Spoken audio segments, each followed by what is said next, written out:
reading part of your joint statement about these bills. You say HB 1020 and SB 2889 are an insult and a distraction, taking power away from the citizens of our capital city while we waste critical hours sitting around and letting hospitals close and our people die.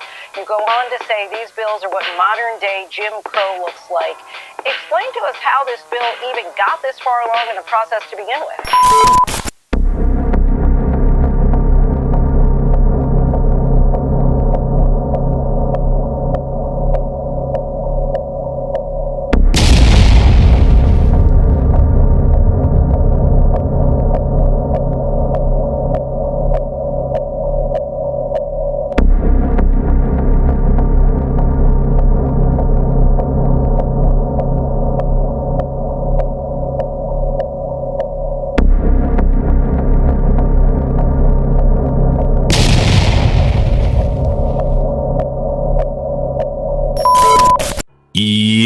Yo, what up, y'all? It's your boy Rob coming back at you once again with another video. So before we get started, you already know what to do. If you're not subscribed to the channel, make sure you hit the bell icon twice. Smash the like button, share this video out to all of your followers, and let's get it cracking. All right. So today what we are going to be talking about is the quote-unquote rumored quote-unquote Jim Crow legislation that is being pushed in Mississippi. First and foremost, the first thing that I want to talk about is the term Jim Crow. All right. One thing that people should start doing is recognizing symbolism. All right. Symbolism can come in a form of positive and symbolism can come in a form of negative.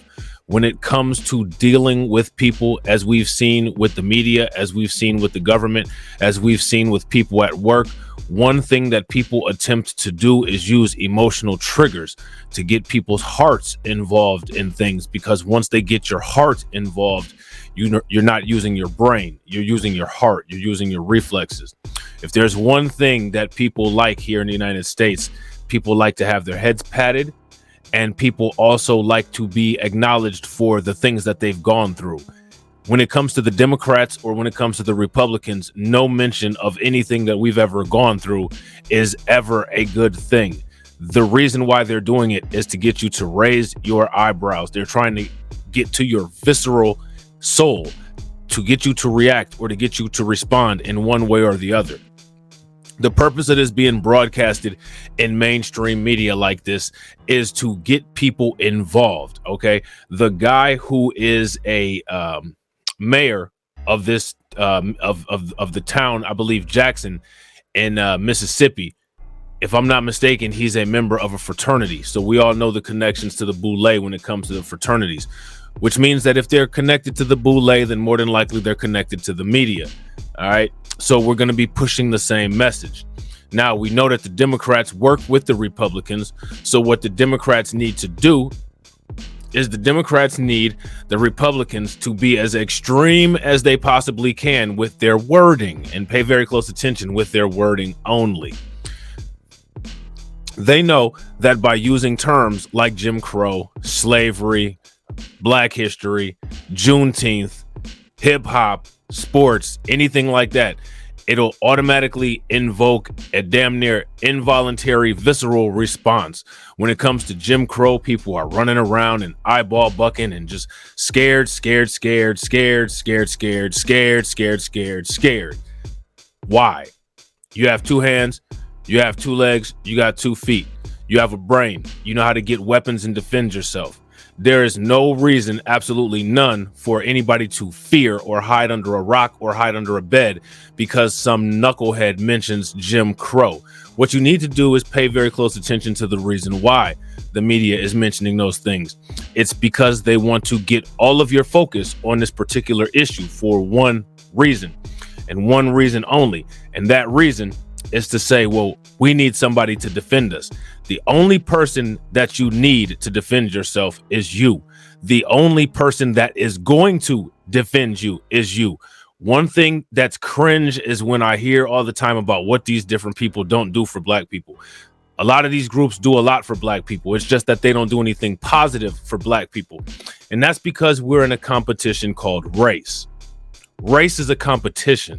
That's one of the reasons why they called it the human race, because the way the world has been set up by the people who dominated the world is that every race is a race to be in second place. There's a locked in top and a locked in bottom, and everybody else is contestants in the race.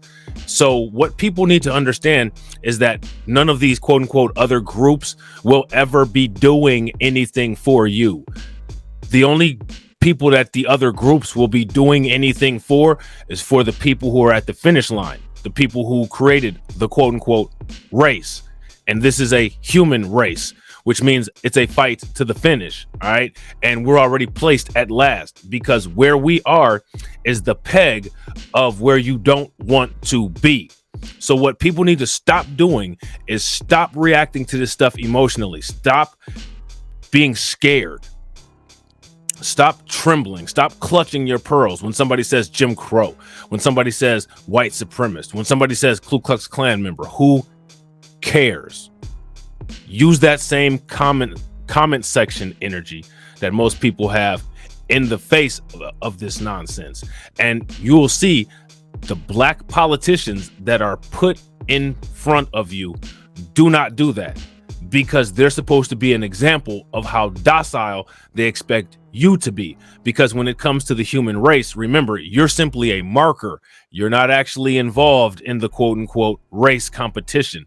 And that race competition is to be number 2 in this world that we live in, which is one of the reasons why this system has to be destroyed. There's no preserving it. It has to be completely eradicated and rebuilt, and hopefully rebuilt under an ideology that's favorable to the people who have been the most damaged by this particular system that we live in today.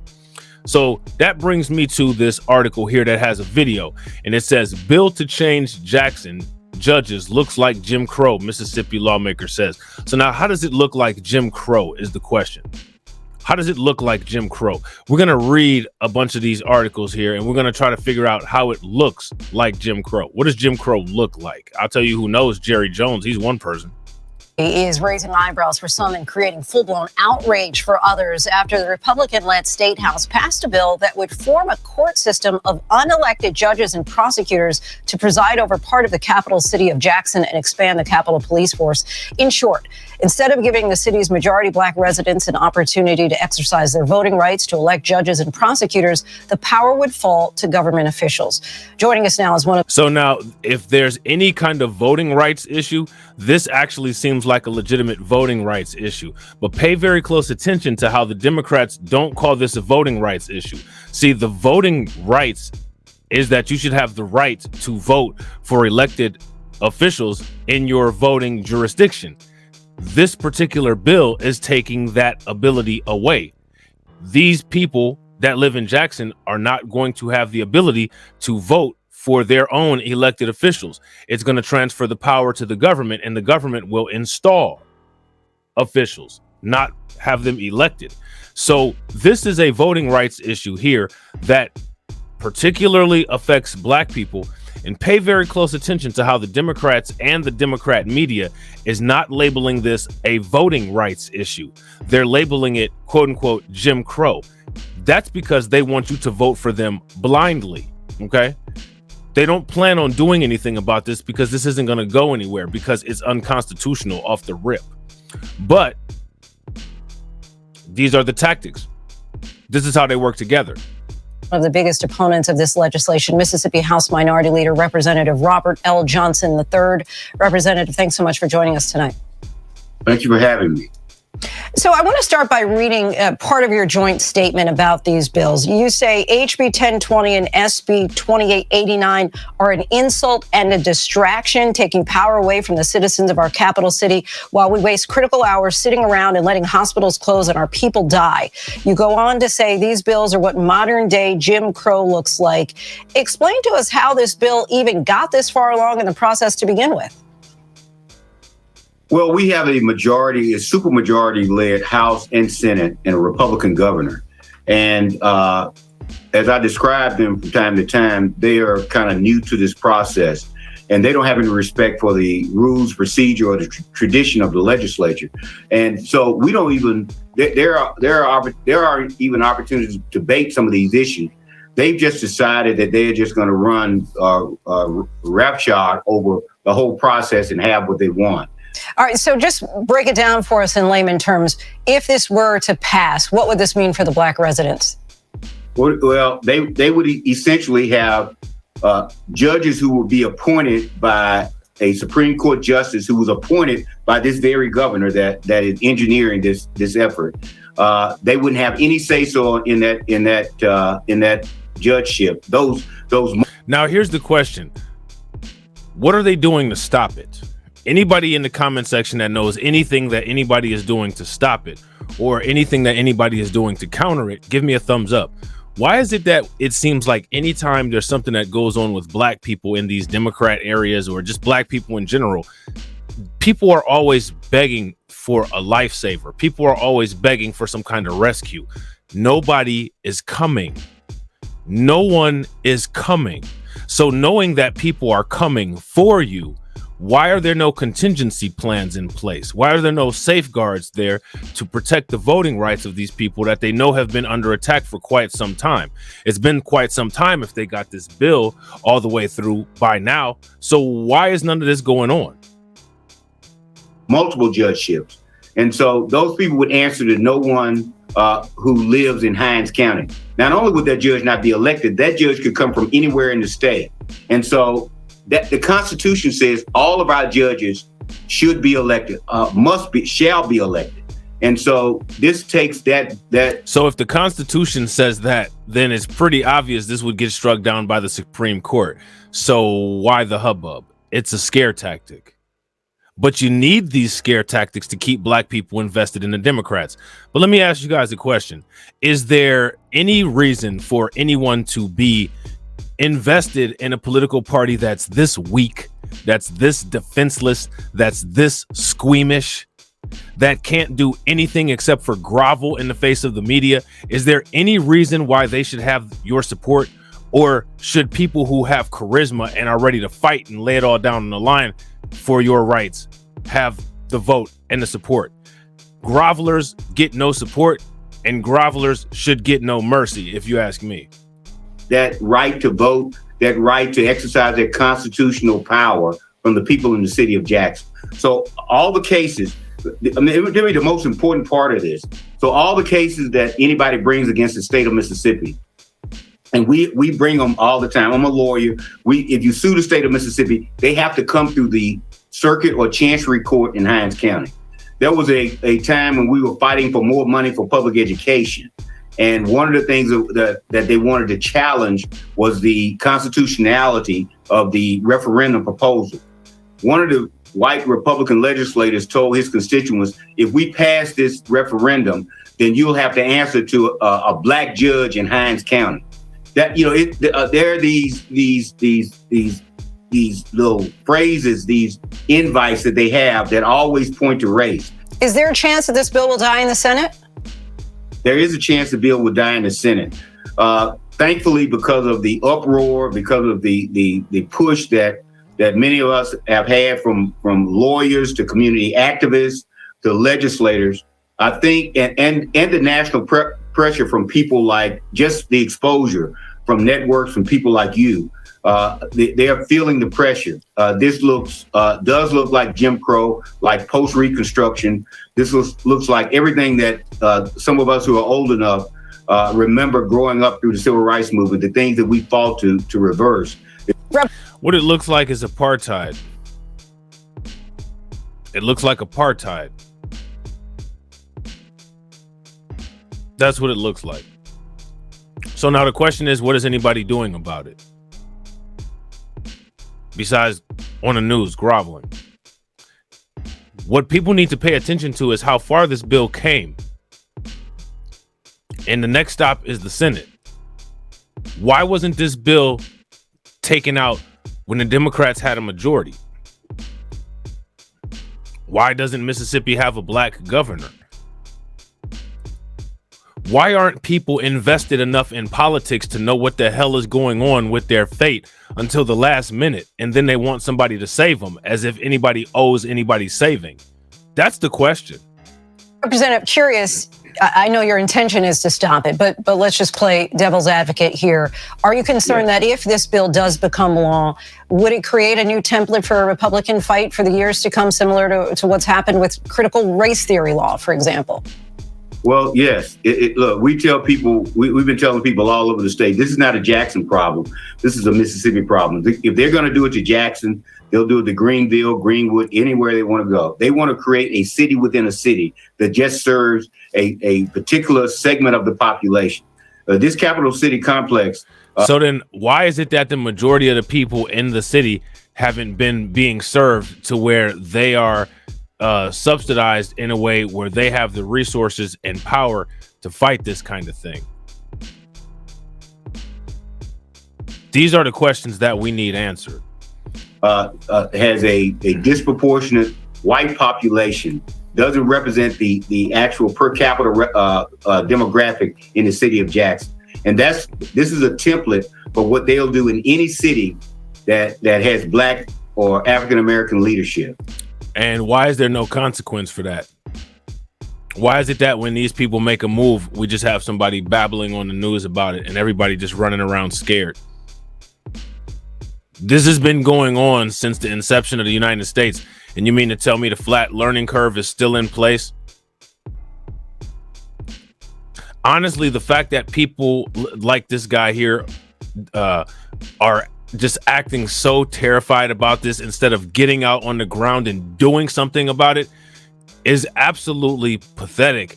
And if we lived in a world that wasn't correct, then maybe people would actually get this coward out of office and get all of the cowards out of office and actually get people that have hearts, brains, and backbones that'll stand on something. But these people won't. These people won't. And the reason why is because they're in the business of politics. This here is a business move. This is a business move that the Democrats are working with the Republicans to make in order to scare Black people into staying with voting for the Democrats. The Democrats have full power all over the United States, and they're not able to stop a couple descendants of Confederacy from threatening them or making them feel bad. How weak is the Democratic Party? What does that tell you about where your vote went? If you voted for the Democratic Party, you voted for the weakest, softest, most incompetent and incapable politicians that the world has ever produced.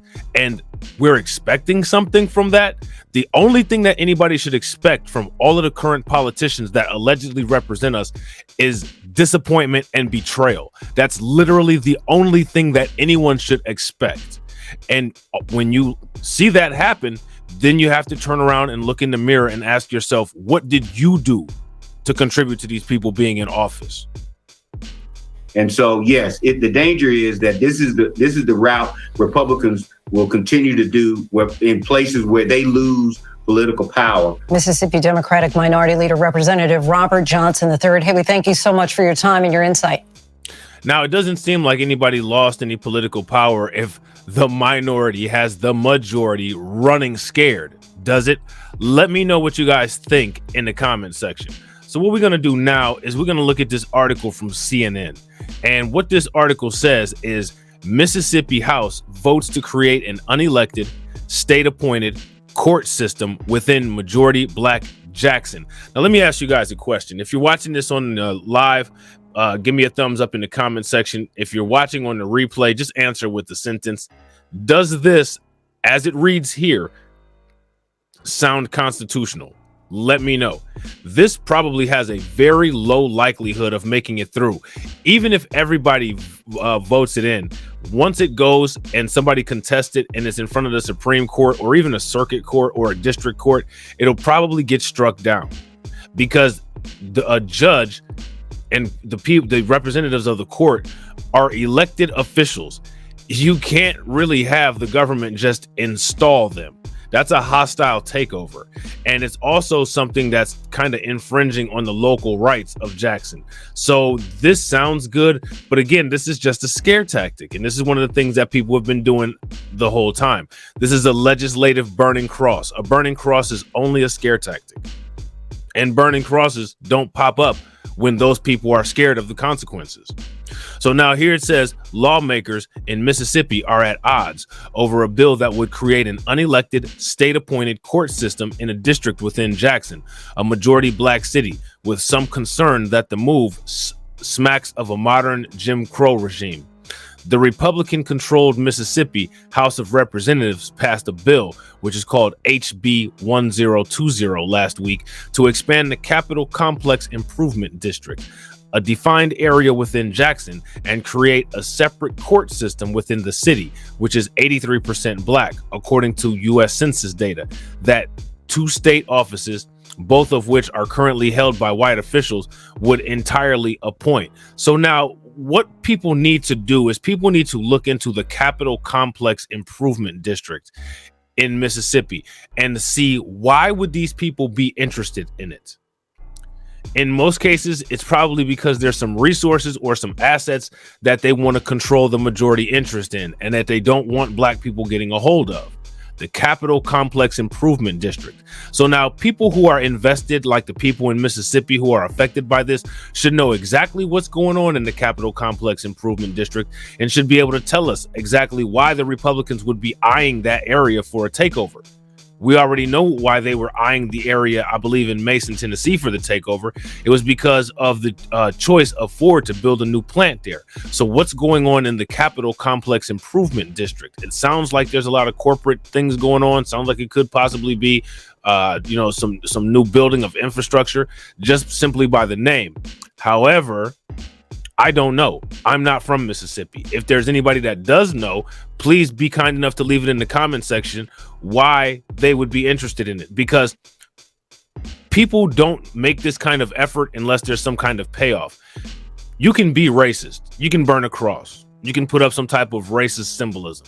You can say things. You can make people uncomfortable.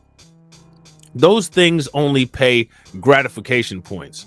When you see this kind of thing happen on a government scale, on a global scale, it's because there are some resources involved. There's profitability when it comes to this. And when it comes to racism on a global government corporate scale, one of the biggest reasons of why it occurs is because of a way to move or manipulate capital. Even slavery created a booming economy in the South, and Jim Crow and black codes made the United States one of the most powerful economic countries in the world. So racism pays. Okay, racism pays, and racism can be weaponized in order to increase profits. So knowing that, people should know exactly the reason why the Republicans are interested in this Capitol Complex Improvement District. But if I take a guess, I guarantee you most of the people who live in that area probably don't have a clue. The only thing that they have a clue about is that somebody mentioned Jim Crow and they see a black politician on TV whining and a bunch of white faces in suits. I guarantee you probably about 60% of the population, that is the only thing that they know about this situation, which is sad. So now here it says CNN has not been able to determine the ethnic makeup of the current CCID, but Representative Trey Lamar, the bill's sponsor, says under the legislation that passed the state house to expand the district, the makeup would be about 55% black. The bill passed the state house 76-38, primarily along party lines. Now it heads to the state Senate, where Republicans hold a 36-16 majority. Some lawmakers like Lamar say the new measure is needed to address Jackson's growing crime problem, which is a dog whistle for black people management. But the state Democrat leaders say efforts like this are about control, not about helping the people of Jackson. If the bill becomes law, Mississippi Supreme Court Chief Justice Michael Randolph could appoint judges and State Attorney General Lynn Fitch and would appoint prosecutors, unlike areas of where the state judges and prosecutors are elected. Both Randolph and Fitch are white. Mississippi House Democratic Caucus said in a statement on January 31st, HB 020 is a racist, unconstitutional power grab. It is control of a city, misandering as concern for its citizens. They assert that this bill follows a pattern we've become all too familiar with: starve a community of much needed resources, blame black leaders for incompetence, attempt to take over. Knowing that happens, why haven't you put in place safeguards? That's the question. Why are there not safeguards in place to be able to help you deal with that? But Representative Lamar is pushing back against the Jim Crow characterization of this bill. Under current law, Lamar says some judges can be appointed by the presiding judge of Mississippi State Supreme Court to help with any backlog of cases. I hate that the other side used race as much as they did, Lamar told CNN. The bill is totally racially neutral. It is only designed to assist the court systems in Hinds County by helping a portion of Jackson, the Capitol Complex Improvement District, which was carved out back in 2017 and had full support of the Democrats back then. So now I'm interested to see what the crime looks like in the Capitol Complex Improvement District, because according to them, this is to help with quote unquote crime. Well, this must be one of the worst districts in the state, then, in the city, if that's the case. But somehow I highly doubt that the crime is significantly worse in this district than it is in anywhere else. Lamar told CNN the state's constitution gives the legislator the authority to create inferior courts, and the decision of appointed judges could be appealed to the Hinds County Circuit Court within 30 days. Ultimately, the bill is meant to address public safety in Jackson, Lamar said. There you go.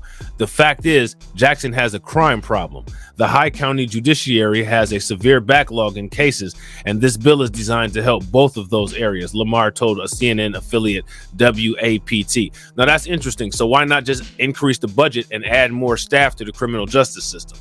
It's not about that. It's not about the crime. It's about control. It's about zoning. Most of the reasons why the Republicans probably want this area don't even have anything to do with crime. It has to do with real estate. It has to do with asset management. It has to do with capital. It has to do with regional GDP. It has to deal with all of those different things. It has to do with enterprise interest in capital real estate and businesses that may want to come in. That's more than likely what this has to deal with. But now look at the picture. When all else fails, sing and hold hands, and magically your problems will go away. Let me ask people a question. How well has that worked? The bill has faced criticism from local Jackson leaders and advocacy groups who say it dilutes residents' voting power and does not address the root cause of crime. Well, that's interesting because we have stuff going on all over the United States that's diluting people's power, and it doesn't seem like anybody is too concerned about it. The elected judges of Hinds County, alongside the Hinds County prosecutor, all signed and released a joint statement on January 30th, strongly denouncing the proposed measure. According to them, it would remove the authority of the elected judges to hear and preside over cases in the Capitol Complex Improvement District and unconstitutionally give that authority to the appointed judges, violating the rights of voters in Hinds County to elect their own judges. So just by this paragraph right here, it should be very obvious that this is a smokescreen, because as far as it goes, like I said, eventually it will get struck down by a Supreme Court justice if it's unconstitutional. But we need those votes. So now here it says the Southern Poverty Law Center's Action Fund echoed this statement in a tweet posted Friday, saying HB 1020 is authoritarian and a blatant state effort to dilute the rights of Jackson, Mississippi residents. It would strip Jacksonians of voting power to elect judges and district attorneys they feel serve their best interests. Senate Democratic Minority Leader Derek Simmons and House Democratic Minority Leader Robert Johnson released a joint statement denouncing the bill, calling it an insult and a distraction, and likening it to modern-day Jim Crow. Jackson Mayor Choke Antar Lumumba and most black members of the House opposed the bill after nearly 5 hours of debate on the floor. Democrats proposed 7 amendments to the bill, including making the judges elected instead of appointed, and requiring appointed judges to be residents of Hinds County. Both amendments were defeated, and Lamar responded to the latter by saying, that allowing judges to come from other areas would ensure the best and brightest could serve. And what they mean is the best and whitest. The question has been raised whether the state is trying to take over the city of Jackson. Democrat State Senator John Horn told WAPT, well, if it looks like a duck and walks like a duck and quacks like a duck, it's a duck. Lamar told CNN that he expects the bill to reach the floor of the Republican-controlled Senate within the next 3 weeks, where amendments to the bill can still be made. But now, we all know that with a Republican majority Senate, there's a chance that this bill may pass temporarily until it gets challenged and shot down by the Supreme Court. However, this is what happens when you mismanage or purposely sabotage, whichever one it may be, the politics, okay? Which is what we know has been going on, all right? So now there's an article from The Hill, and this article from The Hill says that there's 3 things that we should know about what critics are calling Mississippi's quote-unquote Jim Crow bill. And honestly, what do you all think about them calling this Jim Crow? The reason why they're calling this Jim Crow, I'm telling you, is to crowbar in some more votes for the Democrats, okay? 3 things to know about what critics are calling Mississippi's Jim Crow bill. Controversy has abounded in the community of Jackson, Mississippi over the past month in the aftermath of the GOP-controlled state house passing a bill that could heighten control from overwhelmingly white state leaders on a predominantly black community, which, I mean, I hate to say this, but I mean, literally, that's the United States as a whole. You know what I'm saying? But that's neither here nor there. The Mississippi State House passed House Bill 1020, mostly along party lines last month, sending the proposal to state Senate. The legislation would establish a separate court system for part of the state's capital city, with judges appointed by the state chief justice and the area under the system's jurisdiction patrolled by state-run police force. So basically what they're doing is installing a state-run police force as well, basically implementing martial law. All right. So here's my question for everybody. My question is, have you ever seen anything like this happen in the United States? And if you have, what was the reason for it? And did it go through? And is it still in place today? If you guys know, let me know in the comment section. All right. Here are things you should know about the bill and its background. Opponents of the bill say it calls back to the Jim Crow era.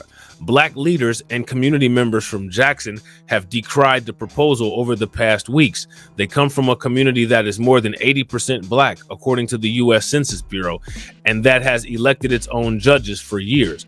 The Hinds County Circuit Court, which currently has jurisdiction over the county that Jackson is located in, is composed of 4 judges who are elected by voters in the community to their positions. But the legislation states that the Chief Justice of the Mississippi Supreme Court would appoint each judge for the new court system to a 4-year term. Okay.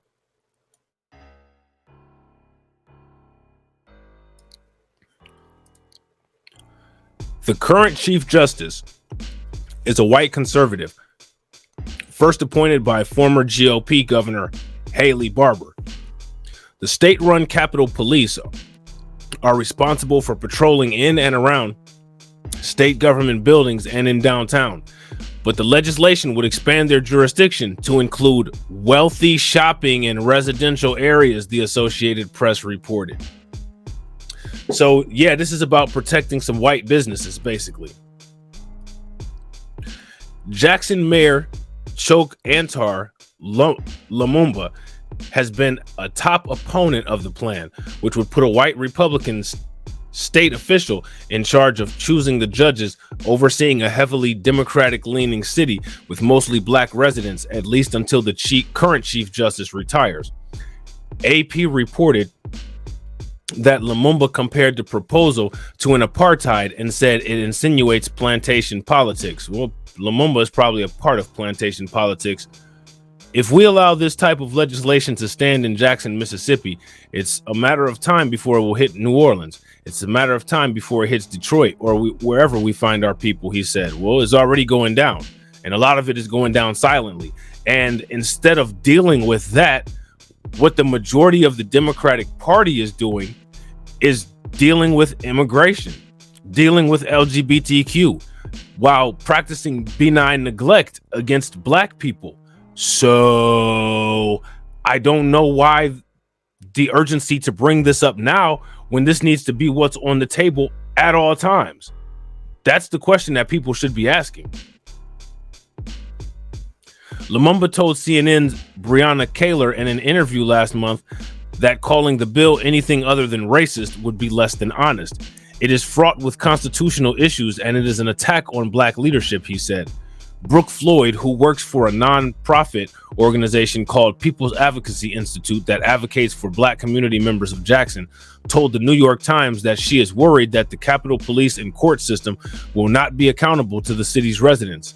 It's concerning on a lot of levels because it seems there's no oversight and no accountability, Floyd said. State Senator John Horn, who represents the Jackson area in the state Senate, said the proposal had produced the most toxic atmosphere between the city and their legislator, and that he has seen more in the 30 years that he served in office, the Times reported. Chief sponsor of the bill says the legislation is to address rising crime. So again, remember, as we talk about all of these different things going on in all of these different places, pay very close attention to how crime is one of the number one issues. Crime is the buzzword that'll get you elected. Crime is what's going down in Democrat areas. Why is it that Democrats foster an environment that has so much crime? Look at the Democrats and look at the Democrat politicians. They're some of the wealthiest people in the world. Where do they get that money from? That's the question that I need you guys to answer in the comment section for me. Chief sponsor of the bill says the legislation is to address rising crime. Now, here's my question. How many politicians in how many different places have we talked about on this channel that have run their campaign on a platform of dealing with crime? Okay. State Representative Trey Lamar, who was the principal author of the bill, has rejected claims that the legislation has any racial motivation, instead pointing to addressing quote-unquote rising crime in the state's capital city as the motivation behind it. Lamar told the Times in an interview that he wants to tackle the rising crime rates and backlog in the city's court system hearing cases. There's absolutely nothing about House Bill 1020, and when I say nothing, I mean absolutely zero, that is racially motivated, he said. So let's take a poll out on that. If you guys agree with what this guy is saying, give me a thumbs up, that there's no racism in this bill. If you guys disagree, give me a thumbs down, and make sure you type into the comments and in the comment section, if you're watching after the premiere, exactly what it is that you think is racist about this bill. Jackson had the highest murder rate of any major U.S. city last year, despite the number of homicides dropping from the previous year. But critics have said the area that will be covered by the new court system and the expanded jurisdiction of the police force already has the lowest crime rate of anywhere in Jackson. Didn't I say that? And that's clearly because it's a business district. You see how these things all come together? The police force was originally given its jurisdiction in its current areas to add to the Jackson police instead of replacing them. The Times reported that Lamar and other backers of his bill have noted that the area the legislation would affect would still be 55% African American, but most black residents of the city would still be left out of the new district because Jackson's white population is so small. Lamar said during a debate on House Senate floor that he is only interested in making Jackson safer, and he spoke to several Hinds County residents about the bill before introducing it. I like to come to Jackson because it's the capital city, and so do my constituents back home, he said, according to the Times. White, black, yellow, brown, it doesn't matter. Oh, it never does. Lumumba told CNN that the stated goal of reducing crime and improving public safety is a Trojan horse. He said that the judges appointed would have the authority to hear civil rights and chancellery matters, which have nothing whatsoever to do with crime in addition to the criminal ones. Like I also said, if your true intention is to deal with the crime rate, then you wouldn't choose the safest portions of the city in order to create this district, he said, which I agree with. Lumumba said the state leaders have had their deliberate indifference or willful neglect to provide resources to the city's police that Jackson leaders have requested. He said this includes ballistics technology to help officers close cases and violence interruption training. Those of us who work on these issues every day know what we need, and we don't need a takeover of our city and a plan in order to protect the most densely white populated portions of our city, he said. So now you know exactly what's going on here. One of multiple state efforts to increase influence over Jackson. This bill is not the only effort from Mississippi officials to further involve the state in Jackson's affairs. Now, remember, these are Republicans. Republicans are supposed to, right? Republicans supposedly want states to have states' rights. They want counties to have county rights, cities to have city rights. Remember, Marjorie Taylor Greene said every entity in the United States should have the autonomy to be its own entity, except for when it comes to majority black areas. You see it here. If you guys see this as a recurring theme, give me a thumbs up. If you guys do not see it as a recurring theme and I'm just making things up, give me a thumbs down. The state Senate passed a bill last month that would set up a regional board to govern the city's water system, which has had difficulties over recent months in ensuring clean water that is safe to drink and used for other purposes gets to the city's roughly 150,000 residents. Now that they've destroyed the city with the water, what they'll do is they'll rebuild it back up and sell all of the real estate at a discount because it's contaminated. These companies will then come in and decontaminate the real estate and build the city back up and bring in millions of dollars in white business while pushing all of the black people out. What was the safeguard done to stop them from doing that? Because again, why change your game plan when you're winning with the game plan that you have? We literally have people that sit there and watch these things happen and literally make no effort to try to change anything that they're doing, no effort to try to fight any of this back, no effort to do anything except for whine and cry like grown adults being bullied and wonder why the bullying continues. The bullying continues because when you're encouraged to do something, people keep doing it. And human behavior is inescapable. And that's just another reason why the world is correct. So now here it says the failure of the city's main water treatment plant towards the end of the summer has caused some of the residents to go up to weeks without tap water use.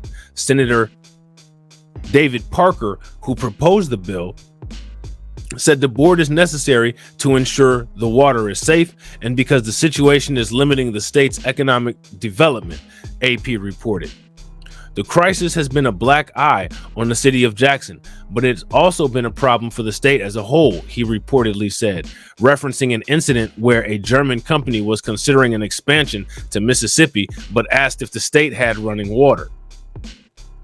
Lumumba and the Democratic state senators have denounced the bill as an effort of the state to overreach into the city's affairs. So now again, how come nobody's asking the basic questions? Isn't that not very conservative-like to want to implement government control onto an entity? So why is it that these people are never called out on their inconsistencies? These people just get on their knees and grovel. Mississippi looks like the old Mississippi that we heard about and some of us have lived through. We look like we are doing a taking back on some of the black folks, Horn repeatedly said about the water bill. A majority of the members of the board would need to be approved by the Republican-controlled state Senate. Governor Tate Reeves has at times slammed Lumumba over his leadership of Jackson, centered on the water system. The Times reported that Reeves said during a visit to Hattiesburg last year that it's a great day to not be in Jackson, as he did not have to oversee its emergency response efforts. Another Republican proposed bill from this year would reallocate the city's use of sales tax collectors, according to the Times. Jackson's newspaper, the Clarion Ledger, reported that the state legislature approved a 1% increase in Jackson's sales tax in 2014 to use the revenue gained for infrastructure projects like roads, bridges, water, and sewers. But the Mississippi House passed a bill last month that would require the city to use revenue, which totals $120 million from 2014 to 2022, only on water and sewer. Lamar, who also brought this bill forward to the House, said that it was meant to allow the city's water administrator to use revenue, according to the outlet. But Democratic opponents of the legislation have said the money from 1% sales tax increase would not sufficiently address the city's water issues, but would significantly help with roads and bridges. State Representative Edward Blackman said the legislator should provide Jackson with additional funding to help the water issues instead of forcing it to reallocate funding from other objectives, the Clarion Ledger reported. So we now have a little bit more insight. And what this is a battle for business. It's a battle for business. And racism and control are the vehicles. Now, of course, the Republicans will never admit to that. But you have to be able to read between the lines, which is something that I don't think a lot of these politicians can do.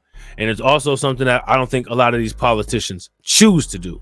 So now that you know about the Mississippi Jim Crow, let me ask you guys a question.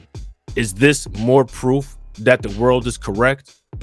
So with that being said, ladies and gentlemen, I hope you guys enjoyed the stream. Let me know what you guys think. If you're not subscribed to the channel, make sure you hit the bell icon twice, smash the like button, share this video out to all of your followers. Make sure that you subscribe to my backup channels, watch the video all the way through, and I will catch you all on the next video. All right? Peace.